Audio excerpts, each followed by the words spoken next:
All right, so I changed the title a little bit. So I'm going to talk about Oakland's RCV error, what went wrong, and why it matters. And given that this is a Bay Area chapter, and this was one of the most high-profile RCV errors, I thought it was especially warranted to unpack it a little bit, talk more about it. So I'm going to answer 3 questions today. What happened in Oakland? How did it happen? And why is RCV the root cause of the problem? So, what happened? On December 28th, 2022, this was a headline in the San Francisco Chronicle. Alameda County admits tallying error in ranked choice voting. Sorry. Flips one result and raises big questions. So this is, the headline on December 28th. And let's look at the timeline a little bit. So on November 8th, 2022, that was election day. Then on November 18th, they released the final tallies. December 20th, Oakland City Council certified the results. They were completely official. And then on December 28th, a third party reviewed the results and found that the wrong winner was certified in one of the races, which is unprecedented. So that led to actually the wrong winner took office, and then February 21st, that candidate ended up resigning in response to the evidence. And then it wasn't till March 6th, 4 months after the election, that Hutchison, the actual winner, was officially declared the winner. And the most shocking thing about this timeline is not that necessarily that there is an error. Errors happen all the time in elections, but the auditing process is supposed to catch that. So the real shocking thing here is that this error was discovered after the election results were certified. Usually they would be caught in this November 18th to December 20th window. So that's one kind of shocking thing. And the other one is, for those who aren't aware, at this point in time, Alameda County had been using ranked choice voting for over 20 years already. So it's extra shocking that a mistake like this was still possible. So that's the overview of what happened. Oakland certified the wrong winner in the school board election, and the error wasn't caught till the election was certified. Absolutely unprecedented. So how did it happen? This section's a little bit in the weeds. In fact, a lot of this is a little bit in the weeds, but I figured you all would be here for it. I'd probably change it a bit for a general audience. So how did it happen? Really, it comes down to these two types of ballots weren't counted properly. Any ballot that had a non-standard first choice were not counted till, I believe they weren't counted at all. I need to adjust the wording here. So on the left, we have an example where somebody had a write-in candidate that should have been able to transfer to Hutchison, but it didn't in this example. And another example is where they left the first ranking unset. That's actually a voter error. That's not following the instructions, but RCV is supposed to have processes for continuing to count these ballots. In this case, it's supposed to just count to Hutchison because that's the highest candidate that they showed on the ballot. But again, this ballot was not counted properly. Just to make it extra clear, I have some animations. We have the standard ballots where their first choice was one of these 3 primary candidates. And then we had those write-ins that I showed and what I'm calling the front skip ballots where they left that first ranking empty. So these ballots were supposed to have transferred, but when they actually tabulated the results, they were just dropped. And when that happened, we saw that Manigault and Hutchison were super close. There's only 41 votes separating them, but it ended up going to Manigault. And then the final round between Manigault and Resnick won, and it was somewhat close, but 3 percentage points is a solid margin. So that's part of why this race was so shocking. The person who was supposed to have won was Hutchison, who initially came in 3rd place. So Resnick had a solid lead, and yet the election was supposed to have gone to the 3rd place person. It was, I imagine, that's part of why it was such a chaotic thing for the public. So if I run the simulation again the way it was supposed to have happened, those write-in and front skip ballots were supposed to have transferred to their next choice. Then if I transfer them, we see that each candidate gets a little sliver of that, but Hutchison gets a slightly bigger sliver. And it's enough to set him ahead of Manigault. Previously, he was behind by 41 votes. Now he's ahead by 37. And then when it's Hutchison versus Resnick, the win went to Hutchison. So, extremely fascinating race. And that's the mechanics of how this error happened. So, it was just the software was misconfigured and handled the ballots improperly, and nobody noticed. This was almost certainly human error. There's no evidence of malice or anything going on here. And for a lot of people, the story ends there. Oh, it's an unfortunate human error. Human errors happen. But the conversation really shouldn't end there.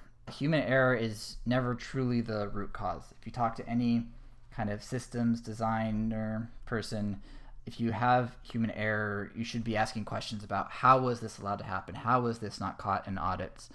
There should ultimately be process to make sure that a single human can't make an error that percolates into something disastrous.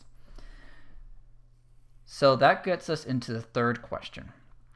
Why is RCV the root cause here? Because errors happen in other elections, but what makes RCV the root cause here? First off, RCV requires centralized tabulation. So on the left, we have how it works for choose one elections as well as for star voting and approval elections, where the ballots can be tallied decentrally. Each jurisdiction can tally it themselves, and then you can take those sub results and combine them to get a final result. RCV doesn't work that way. You have to have all the ballots in one place to start the counting, because you need that to determine the order of elimination, and you process all the ballots according to that order of elimination. This is also particularly relevant for auditing, because when you're auditing ballots, you will tend to work with samples of the ballot. So you work with one small section of the ballots, make sure that that was counted properly, and then expand that to a larger sample if necessary. Under RCV, you can do that to some extent, but it's much harder with that centralized tabulation requirement, because when you're auditing that sample, you don't know if the rankings in that sample correspond with the rankings that were tallied in the full election. So that's a big reason why this wasn't caught during auditing. But there's a little bit more to it. So why Oakland? The mistabulation happened across the entire county, but across those probably hundreds of elections, only one of them had a race where the winner was incorrect. So why was that? Why did that happen in this specific Oakland school board race? Number one, the election was extraordinarily close. As we saw, there was only 41 ballots separating Hutchison and Manigault, the second and third place. And another thing going on here is Oakland is very diverse, and RCV tends to have higher error rates among low-income marginalized communities. So it's a little tricky to talk about this, but it's very well documented. And it kind of makes sense. Low-income groups tend to have less opportunity to engage in politics. They're less likely to have English as their first language, causing another barrier for engagement and understanding ranked choice. Outreach has been historically challenging. Jurisdictions have historically not spent enough funds engaging and educating these marginalized groups. Notably, this deviation did not exist under the choose one system. This is a new thing with ranked choice voting. And it's well published. Here's 3 studies that kind of looked into the correlation between error rates among different groups.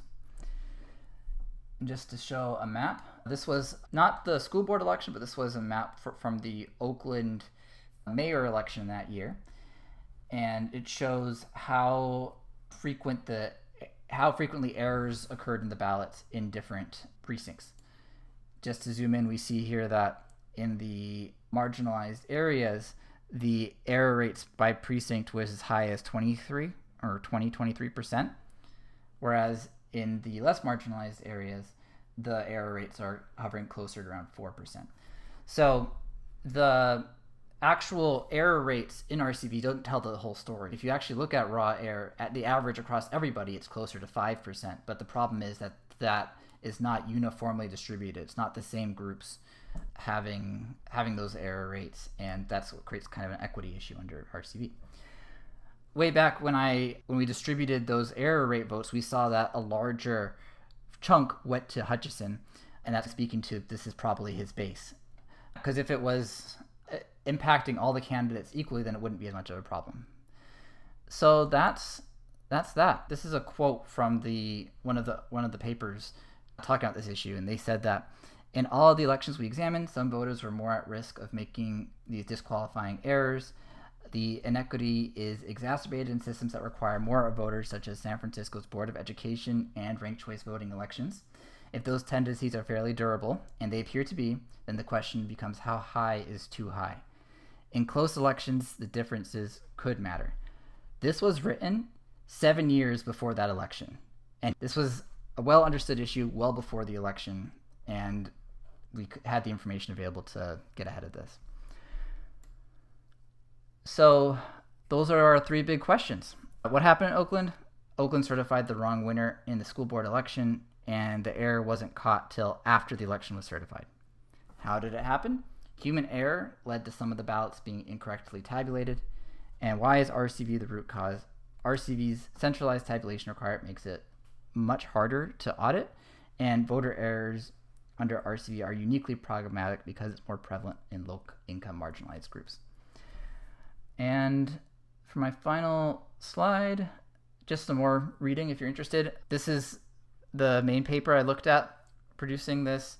McCune 2023 is a relatively short paper just looking at this race and the dynamics in the race. And I also have an animation available at RCV, realrcv.equal.vote/Oakland 2022.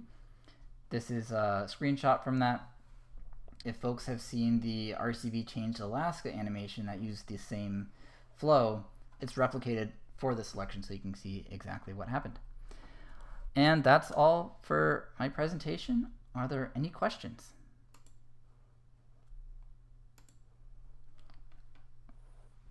Yeah. So if RCV was confusing to enough people, how does STAR solve that? Great question. So with ranked choice voting, there's a lot of ways to invalidate your ballot. If you give multiple people your first choice ranking, that's an invalid ballot. If you skip rankings, like you do your first and third ranking, it becomes ambiguous how to count that. And with star voting, you just don't have nearly as many error scenarios. It's still possible. If you checkerboarded your ballot, that would still be an invalid ballot under star voting. But the most problematic scenarios under ranked choice voting, like people giving multiple people first choice rankings, like people skipping columns, those are just totally intuitive votes under star voting. So we wouldn't expect to see these sorts of problems. Any other questions?